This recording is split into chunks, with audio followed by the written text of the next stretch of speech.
Donc, dans cette partie, nous allons voir comment exposer les services de l'API REST. Voilà, avec un contrôleur. Donc, c'est un contrôleur REST ici qui va permettre, qui sera aussi le point d'entrée de l'application. Donc, pour accéder au service que nous venons de créer. Donc, le service va permettre, lui, d'implémenter la logique métier. Pour le moment, ici, la seule chose que nous faisons, c'est accéder donc à, voilà, uniquement à la, voilà, à la base de données. On n'a pas d'autre code métier que vous pouvez rajouter. Voilà, donc finalement, ce que nous allons obtenir, c'est qu'à chaque fois, le client va envoyer une requête HTTP, une requête GET, put, delete et autres pour faire les opérations au niveau donc du back-end. Et quand la requête va arriver, le contrôleur avec les verbes là va pouvoir savoir ce que l'utilisateur demande et utiliser le service pour accéder à la base de données MySQL. Donc ça pouvait aussi être un autre type de base de données. Donc là, vous voyez, nous nous rapprochons de plus en plus des clients. Et donc, nous allons créer donc le contrôleur REST. Donc, c'est un des composants du modèle MVC. Et donc, ici, c'est simplement une classe qui est annotée par @controller et REST controller. Et quand on dit @controller, cela veut dire que c'est un component. Voilà, et donc c'est un bean spring. Voilà. Donc, c'est pourquoi vous voyez nulle part où l'on crée des instances. Vous voyez à chaque fois. C'est vrai que tout cela est géré par le conteneur IOC de Spring et l'injection de dépendance. Et donc, le contrôleur va recevoir une requête et va communiquer avec le modèle et préparer et retourner donc la réponse. Donc, il y a deux annotations pour créer les contrôleurs, donc @controller et @rest controller que nous allons utiliser, qui est utilisé pour les API qui servent au format JSON, XML, etc. Et les méthodes donc renverront un objet qui sera sérialisé ou aussi plusieurs de ces formats en fonction de la requête. Donc, ici aussi, nous allons utiliser des annotations. C'est le propre aussi de Spring Boot. Là, nous allons recevoir des requêtes. Voilà, et ici, vous avez request mapping qui est utilisé et qui est la base. Bon, les autres get mapping, post mapping, put mapping, delete mapping, ce sont uniquement des résumés ou contractions de request mapping. Donc, request mapping, c'est une annotation qui est l'une des plus courantes, les plus utilisées dans les applications Web Spring. Et c'est une annotation qui mappe les requêtes HTTP aux méthodes de gestion des contrôleurs MVC REST. Et donc, pour cela, on utilise l'annotation @request mapping, soit au niveau de la classe. Et quand on le fait ici, cela veut dire qu'ici, on accède au contrôleur en mettant après 8080/home. Voilà. Et vous pouvez mettre /API, n'importe quel mot. Donc, pas d'espace, pas d'accent, etc. Ensuite, vous pouvez annoter maintenant une méthode pour dire quelle est la route ou les routes qui vont permettre d'accéder à la méthode. Et quand vous le faites, donc vous avez request mapping avec value qui peut recevoir ici un ensemble de routes. Donc vide, cela veut dire que quand je tape http localhost 8080/home, je vais accéder à une page qui va m'afficher hello from index multiple mapping. Si je tape /home/page aussi même chose, /home/page/home/ oui, page et n'importe quoi aussi, ou bien aussi /vive/ n'importe quoi, ou bien /home/ n'importe quoi /msg. Voilà, donc vous définissez les chemins que vous voulez, en sachant que étoile ici va vous permettre voilà, d'avoir des chemins anonymes. Donc nous allons faire un test tout à l'heure parce que c'est l'une des raisons pour lesquelles ici, quand on avait lancé les tests pour utiliser le contrôleur, si vous vous souvenez, nous avons obtenu whiteable le message d'erreur là. C'est parce que pour le moment, il n'y a aucune route, voilà, qui indique là où on doit donc accéder. Donc là, nous allons utiliser le contrôleur qui va permettre donc de gérer tout cela. Mais bien avant, pour request mapping, je vous l'ai dit tout à l'heure, il a plusieurs attributs. Donc, il traite les requêtes qui arrivent, quelle que soit leur nature, get, post, delete, put, delete. Et donc, request mapping a plusieurs attributs. Vous avez l'attribut name, l'attribut value, path, méthode, post, get, put, delete, params pour les paramètres de la méthode, params, headers, consumes, produce, qu'est-ce que cela produit, JSON, XML, etc. Et voici un exemple avec request mapping. la valeur, donc on y accède depuis le chemin qui permet d'accéder au contrôleur, la route en rajoutant get, et là on a un paramètre qui se nomme ID qui est attendu, et la méthode est de type get. Voilà. Donc, peut-être un exemple avant de continuer. Oui, je n'ai pas encore créé le contrôleur, je pense. Donc, on attend. Bon, on va le faire avec les get mapping, post, pour delete. Donc, Spring prend en charge 5 types d'annotation pour les différentes requêtes qui sont associées au service RESTful. Donc, get pour récupérer, post pour ajouter, hein, je pense, hein, oui, put pour faire une mise à jour, delete pour supprimer, et patch, je ne me rappelle plus. Hein? Mise à jour partielle. Mise à jour partielle, oui, patch. Ok. Voilà. Donc, maintenant, quand on a des requêtes, on a forcément des paramètres. Maintenant, comment est-ce qu'on traite les paramètres pour récupérer les valeurs? Il y a deux approches. Soit on utilise request params ou bien path variables. Maintenant, pour le paramètre qui est transmis aussi, il est de différentes natures. Alors, on va voir. Bon, request param extrait les valeurs de la chaîne d'attributs. Et vous avez path variable qui dans la documentation, on vous dit que cela extrait les valeurs du chemin donc de l'URI, du chemin de l'URI. Bon, avec l'annotation request param, donc c'est utilisé avec request mapping. Voilà, et donc cela permet de faire un mapping entre le paramètre de la requête et donc le paramètre de la méthode pour faire après le traitement associé. Par exemple, pour cette méthode, getID_value, il est attendu lorsqu'on accède à cette méthode, donc par les chemins, par les routes, la transmission d'une valeur qui se nomme ID. Et donc, on indique que bon, il y a donc un ID request param, donc qui est attendu ici avec request param, qui se nomme ID, et qui donc sera mappé avec person ID. Bon, l'autre là est vraiment plus simple d'utilisation. Bon, si vous regardez dans la première version du cours, c'est ce que j'ai utilisé. Voilà, donc les paramètres de la requête, le paramètre sera mappé donc avec voilà, le paramètre person ID de la méthode getValue. Bon, ça peut être aussi autre chose. Bon, mais vous voyez, path variable aussi est utilisé. Vous utilisez l'un des deux. C'est une annotation qui indique qu'un paramètre de la méthode doit être lié à une variable donc de l'URI. Pour cela aussi, on utilise par exemple getMap. Là, c'est pour recevoir des requêtes get. Donc, on y accède par le chemin principal qui accède au contrôleur avec la route chemin et l'ID en paramètre entre Aglat, Ouvrant et Fermat. Et ensuite, path variable identifiant ici qui est spécifié va permettre de faire le mapping avec la variable en paramètre. Par exemple, là, ça permet de retrouver quelqu'un par ID.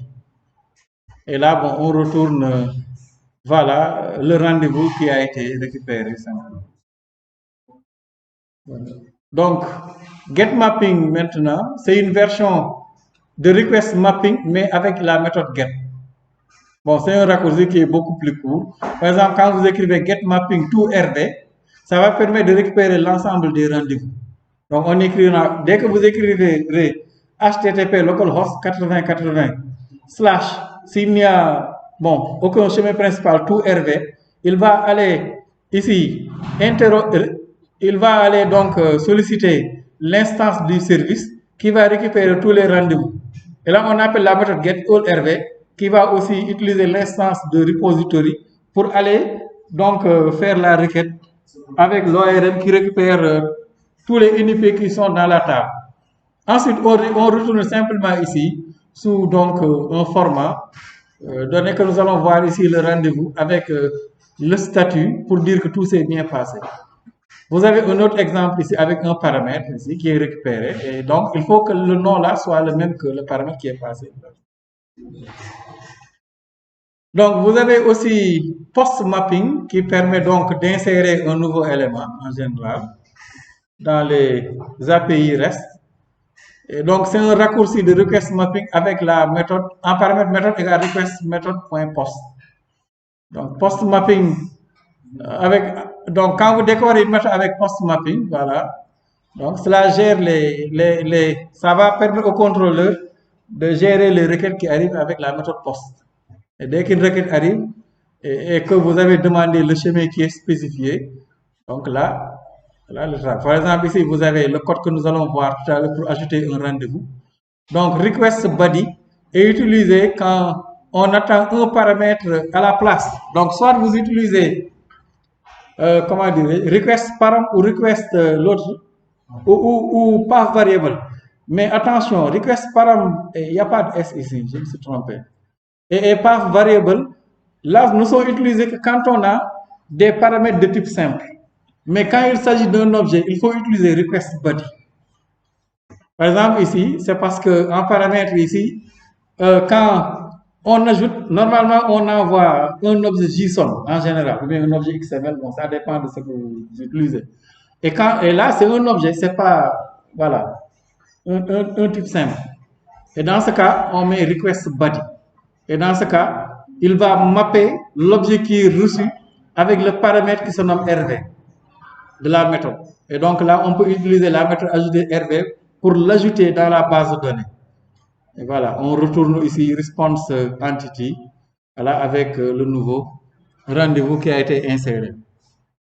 Donc l'annotation request body lit le corps de la requête. Oui.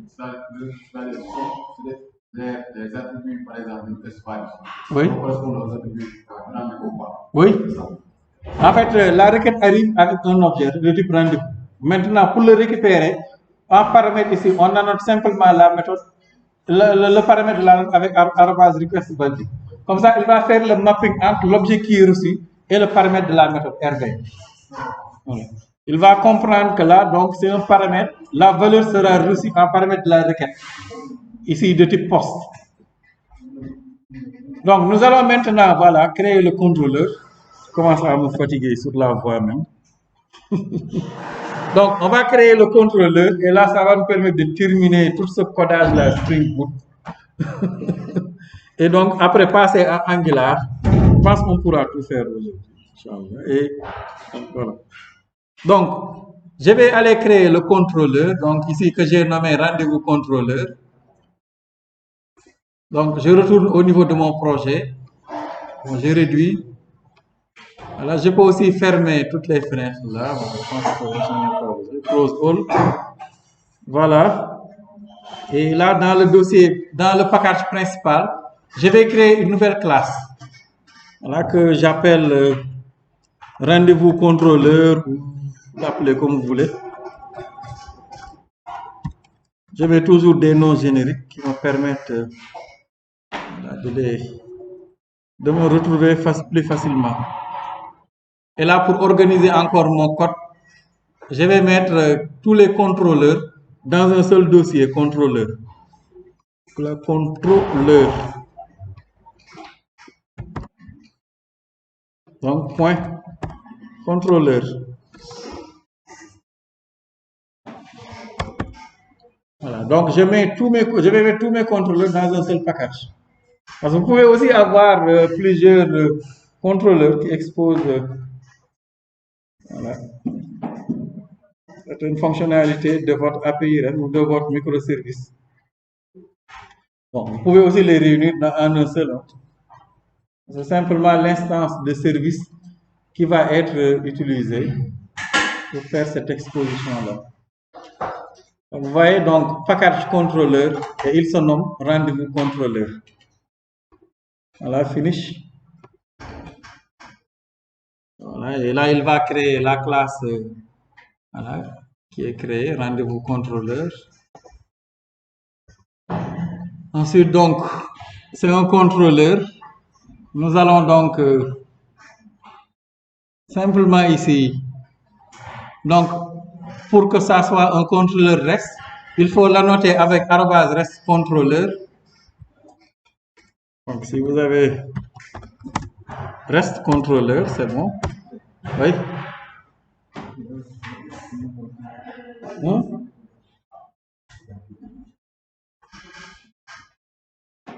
Ça, c'est quoi? Passe la souris là pour voir l'exception.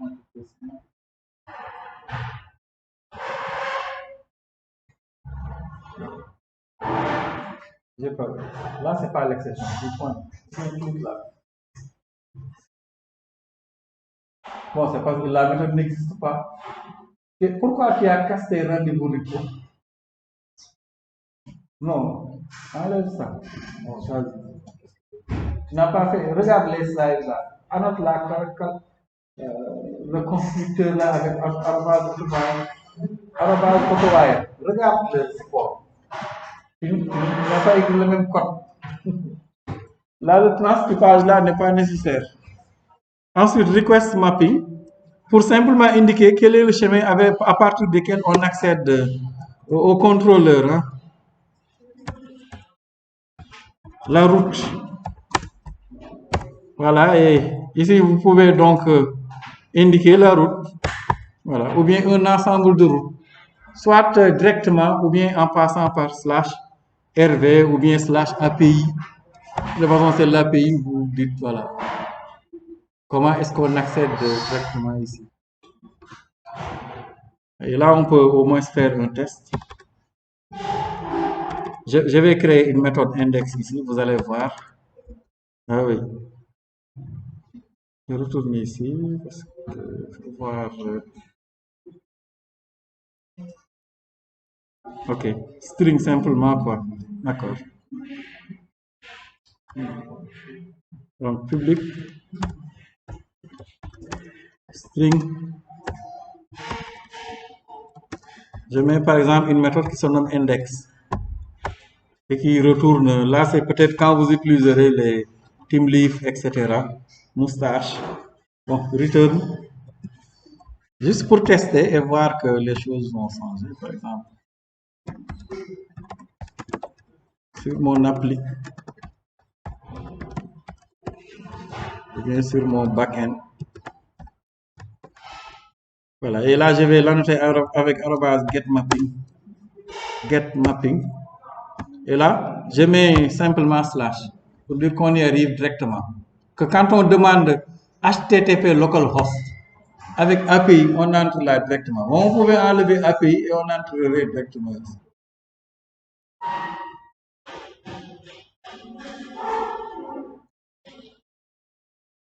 Et là, je vais venir là. Donc, je rajoute /API. Vous voyez, bon, oui, là, le login. C'était user. Ah. Bon, là, il faut le désactiver. Ne pas oublier de le désactiver. Hein. Quand on va utiliser le service avec le front-end, sinon il va bloquer le front-end. Donc, je vais copier le mot de passe. Donc, c'est Spring Security. Voilà, je copie le mot de passe qui a été généré.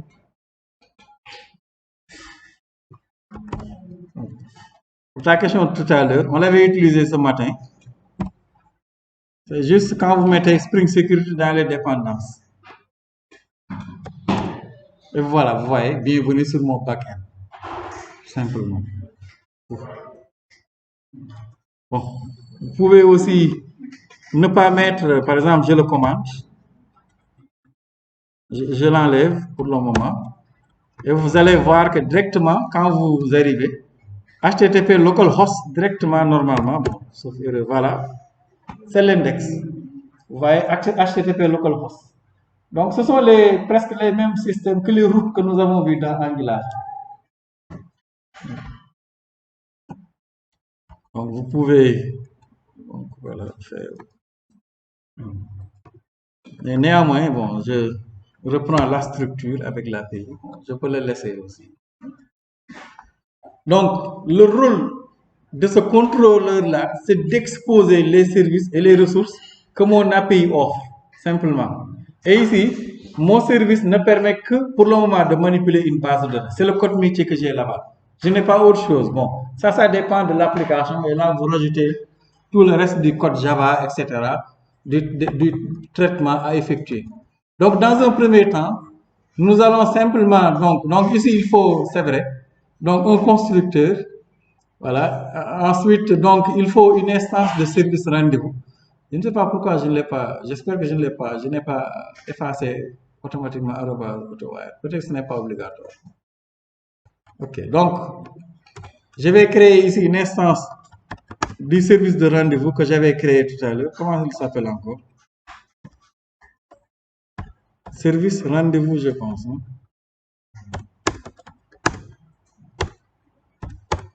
Voilà. Ensuite, il me faut un constructeur. Donc, sur generate constructor using field.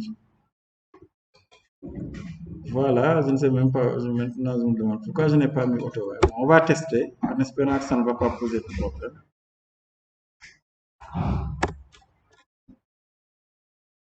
Voilà.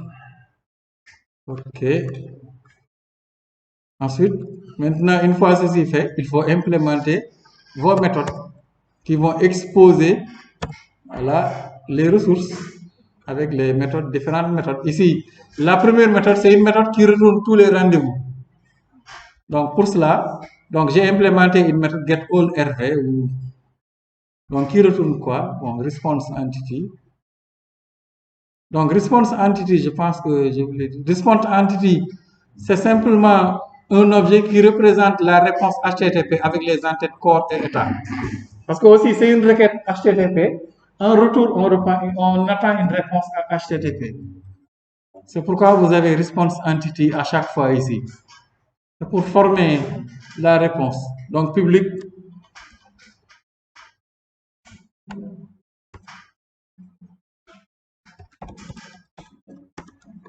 Donc, response.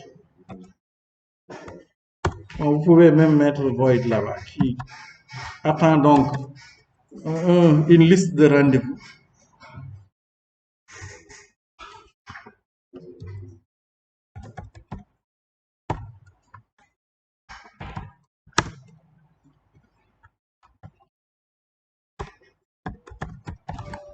Voilà.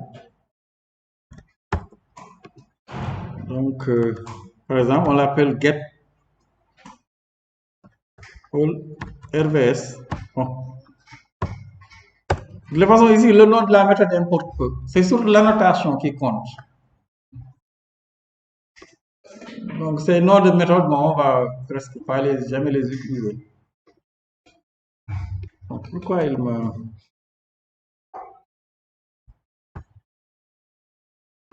Là aussi, c'est des problèmes qui peuvent intervenir d'un seul coup.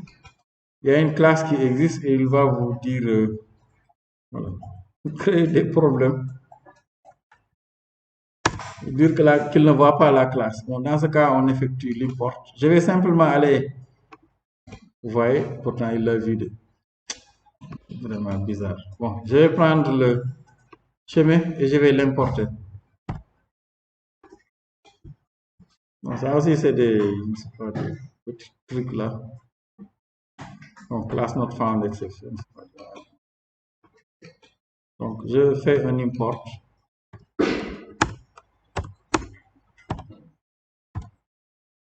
Voilà. C'est bon. Ok. Bon. S'il ne voit pas une classe, faites l'import par vous-même. Mais cela peut arriver. Hein. Vous faites tout, mais il ne voit pas. Donc là, on va récupérer la liste des rendez-vous.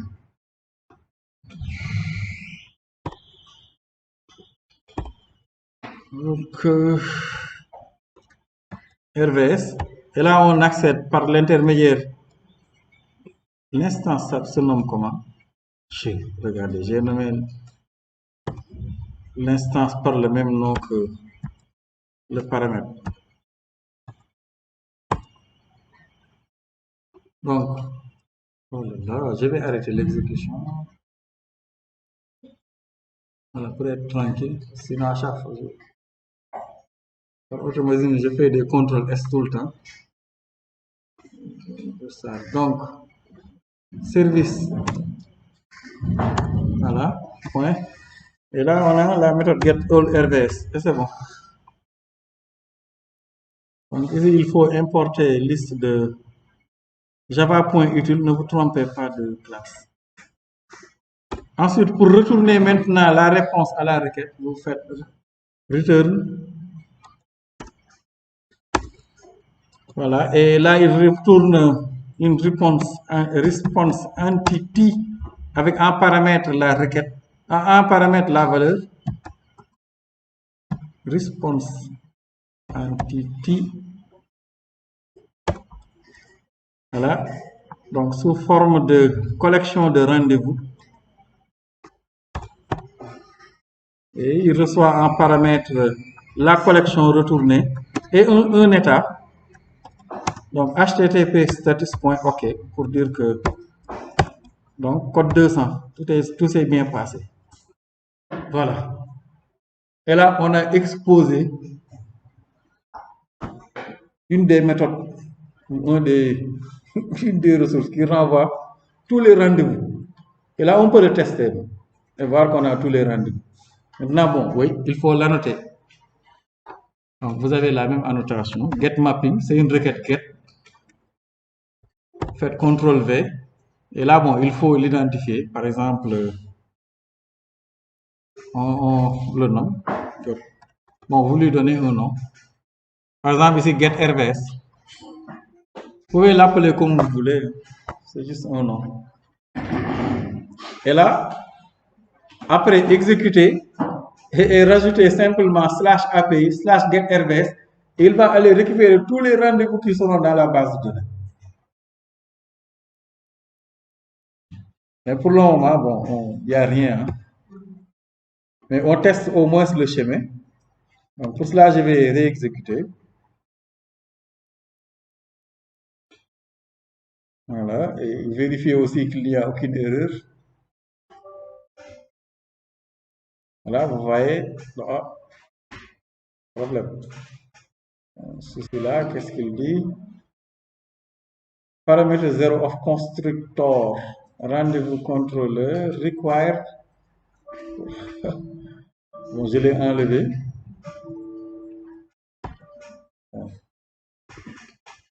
Pourquoi il demande cela alors que je suis... Hein? Ah d'accord. Pourtant, il a fait l'import. Bon. Je le rajoute devant. Pourquoi il me demande cela alors que j'ai bien importé service rendez-vous. Enfin.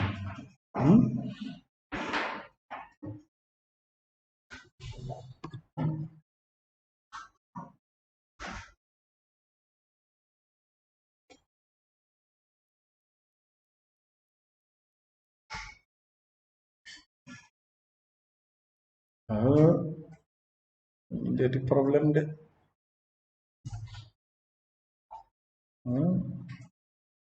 Consider defining a bin.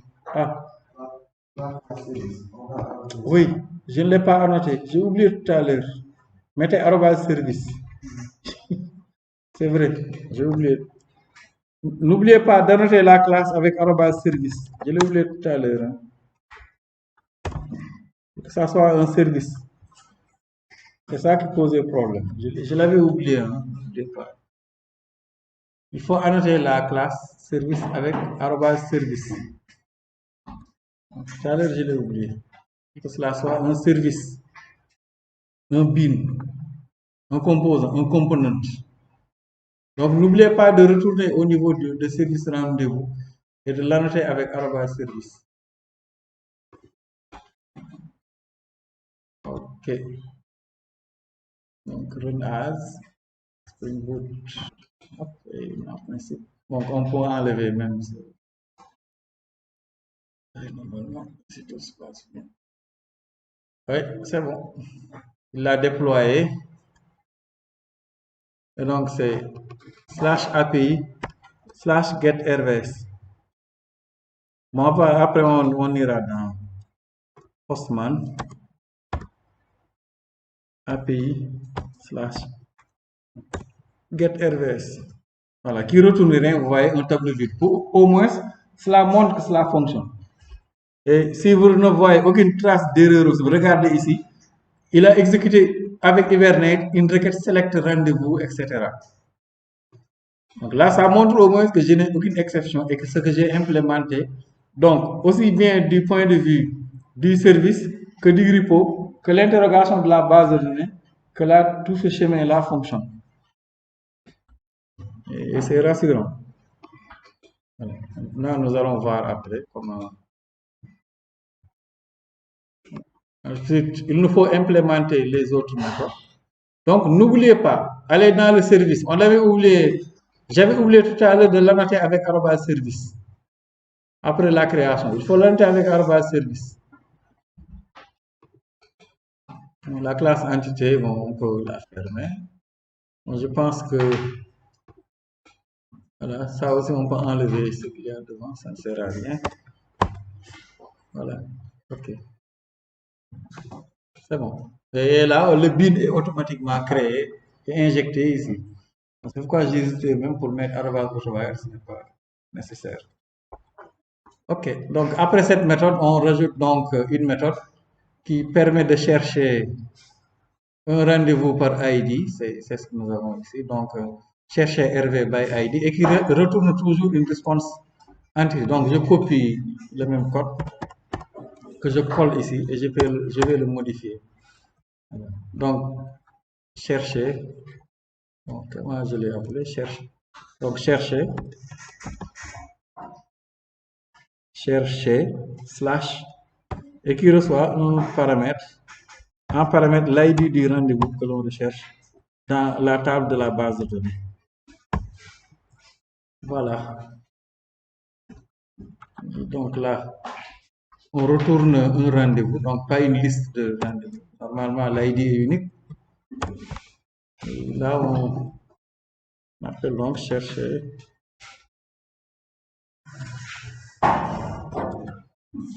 Bon, comme je vous l'ai dit tout à l'heure, le nom importe peu.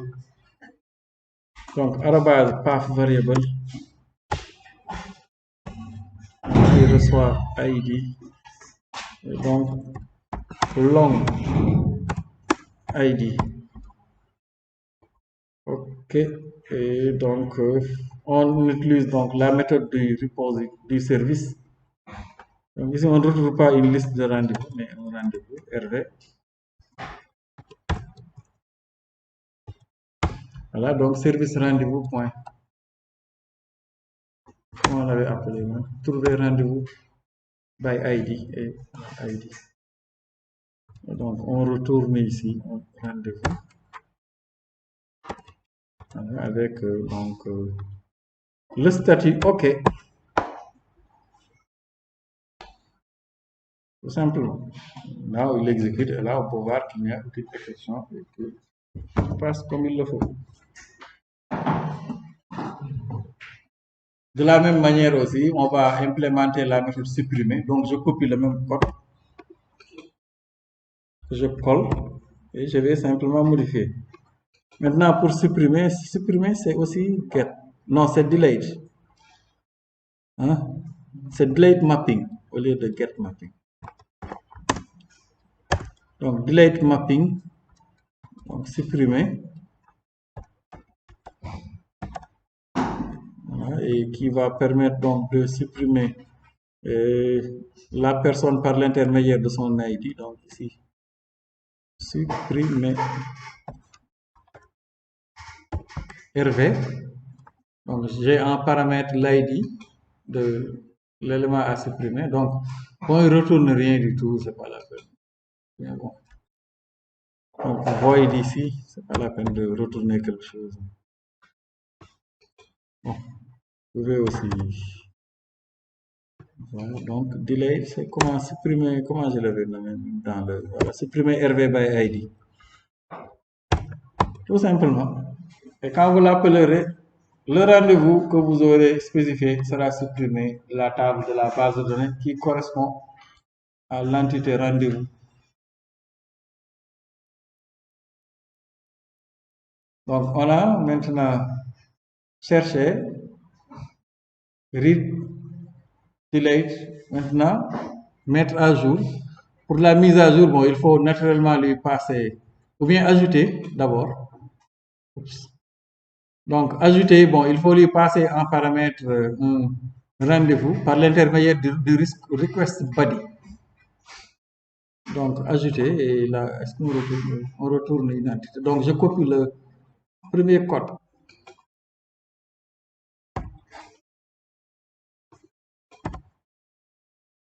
Donc, ajouter, c'est avec une requête de type post mapping. Donc avec l'orientation post-mapping pour ajouter. Donc ajouter, il n'y a pas de paramètres. Voilà. Bon, pas l'ID comme ça. Donc ici, qu'est-ce qu'on dit tout oui, le rendez-vous ajouté. Ok. Et là aussi, ajouter RV et loi request body. Donc un rendez-vous, un objet. RV. Et là, on le rajoute. Ouais. Ajouter RV. Là, on paramètre le rendez-vous. L'instance à ajouter. Et là, on obtient donc en retour quelque chose. Bon, peut-être le nouveau rendez-vous. Peut-être que retourner la méthode ici.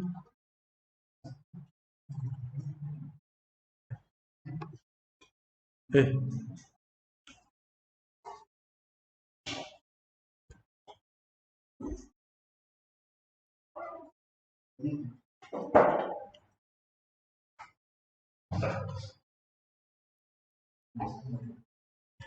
ok.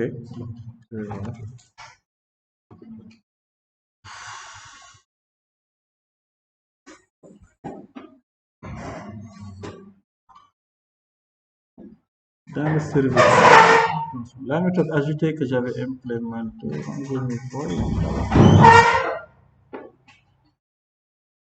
c'est vrai que je ne l'ai pas retourné. On a des différences. Donc, changer pour retourner le nouveau élément ajouté. Ici, vous pouvez retourner le rendez-vous ajouté. Donc, return. Bon, c'est non aussi. Ici, changer la méthode ajouter rendez-vous. Et qui va donc retourner le rendez-vous ajouté. Bon, continuer dans la même logique. Donc, changer ajouter RV. Donc, il retourne le rendez-vous ajouté. Point save.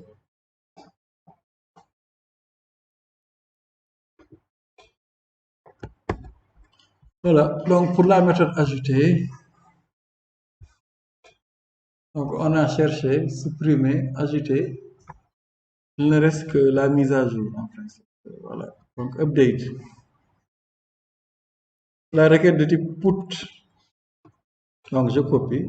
Ce n'est pas très très différent de la méthode ajoutée. Donc, je l'ai appelé comment? Bon, mise à jour. Update, par exemple. Donc, update RV. Et là, donc, on point update RV. Voilà. Donc là-bas aussi, bon, je pense que je n'ai rien retourné. Ouais. Si je veux garder la même structuration, vous changez, vous mettez return. Ok, retourne un rendez-vous. J'ai vraiment dormi dans cette partie-là. Donc, changez à nouveau le service. Et donc, vous faites deux changements. Pour que ajouter rendez-vous, retourne le rendez-vous ajouté. Et update RV retourne le rendez-vous mis à jour.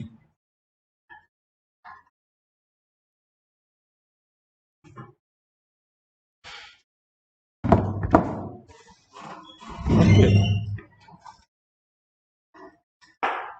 C'est bon, j'espère. C'est le même code, à part les changements de nom que j'effectue, qu'il y a dans les slides. Donc ça, c'est le service. Ou bien, dans le contrôleur,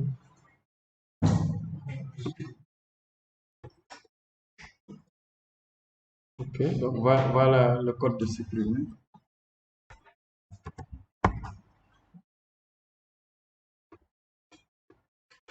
Mais le code est le même hein, que dans les slides. Seulement, j'ai changé certains noms. Et là, c'est bon. Nous pouvons après aller dans Postman et tester l'API, ou bien aussi utiliser Swagger. Nous le mettons dans les dépendances. Maintenant, n'oubliez pas ce slash-là. Soit vous mettez slash ici, et vous ne mettez pas de slash après le nom, la route principale.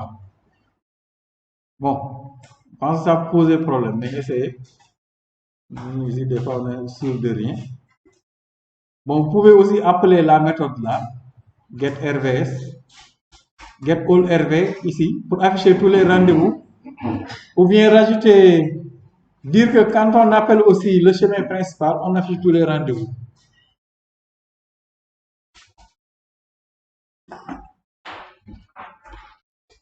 Avec getMapping. Voilà. Donc, vous pouvez, avec value, spécifier plusieurs chemins. Value ou name. L'un des deux. Là, vous pourrez spécifier plusieurs chemins d'accès, donc plusieurs routes.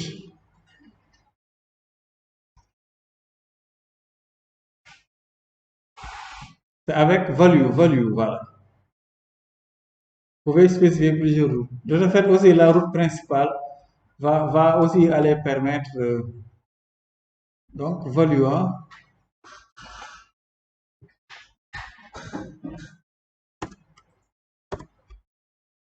Voilà, un tableau.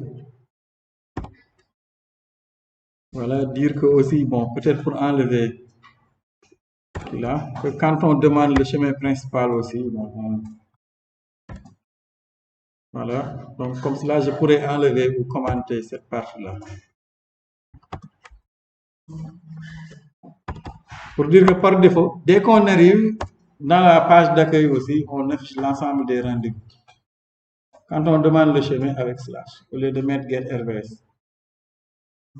Oui. Au niveau de. Oui. Oui, j'ai modifié plusieurs. Parce qu'il y avait deux méthodes qui ne retenaient rien du tout. Pour la méthode ajoutée, voilà, il retourne maintenant un rendez-vous au lieu d'un void. Et j'ai aussi modifié la méthode update, pareil. Donc la première et la dernière. La méthode update aussi retourne le résultat.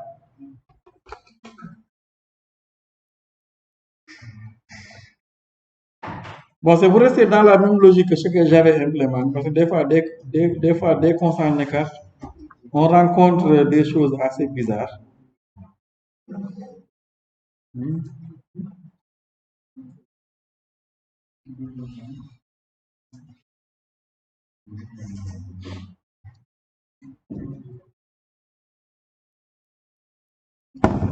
Ok. Maintenant, notre microservice est terminé. Reste qu'à sécuriser le microservice ou bien l'API et le documenter. Mais là, vous pouvez utiliser tous les types de back-end possibles. De type desktop, de type avec Angular, avec n'importe quoi. Tout ce qui, voilà.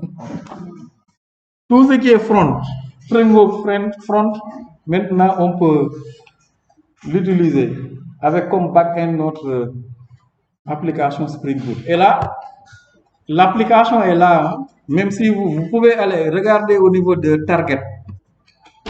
Ah, il n'a pas déployé. Ou bien c'est pas ici. Il y a un jar là qu'il crée. Je ne sais pas pourquoi je ne l'ai pas ici. Je ne le vois pas. Bon, on va voir après. Mais normalement, il génère un jar qui est ici dans Target, je pense. Oui. Pour le REST mapping, c'est quoi? Oui.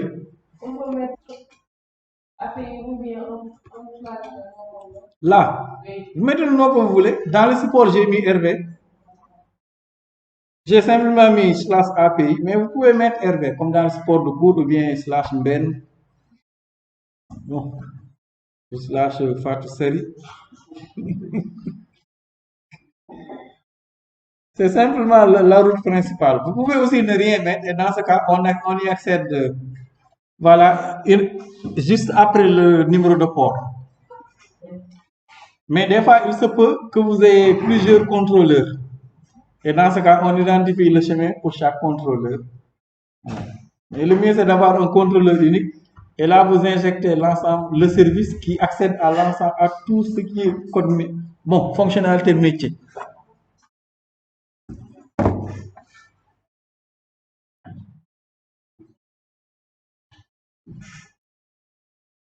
Et donc, là, j'ai aussi changé pour spécifier deux chemins possibles pour afficher tous les rendez-vous. Donc, soit par l'URL principal ou bien en mettant get RVS. Bon, vous pouvez aussi mettre le chemin par défaut qui permet d'accéder à la documentation Swagger. Comme cela, quand quelqu'un accède directement par le chemin principal, il pourra voir la documentation spécifique de votre API. Parce que les API, bon, c'est une implémentation, on ne sait pas qu'est-ce qu'il y a dedans. Il est important de toujours documenter l'API. De ce fait, quand quelqu'un arrive, il pourra voir, bon, voilà, quels sont les chemins, voilà, et les requêtes que je peux faire dedans.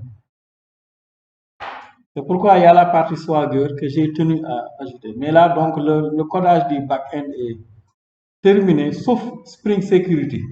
Pour le moment, qui utilise simplement la sécurité de base avec, je pense, JWT. Donc là, vous voyez, on ne l'a pas implémenté. Mais par défaut, quand vous le rajoutez dans les starters, Spring Security, automatiquement, il protège l'API REST.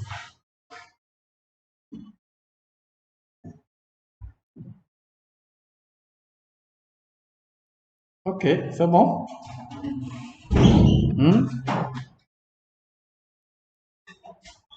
Non, on va utiliser Postman pour tester simplement. On va utiliser Postman. Donc, pour les tests, donc c'est l'autre partie que nous allons voir. Voilà, donc on va tester l'API avec Postman donc pour la suite.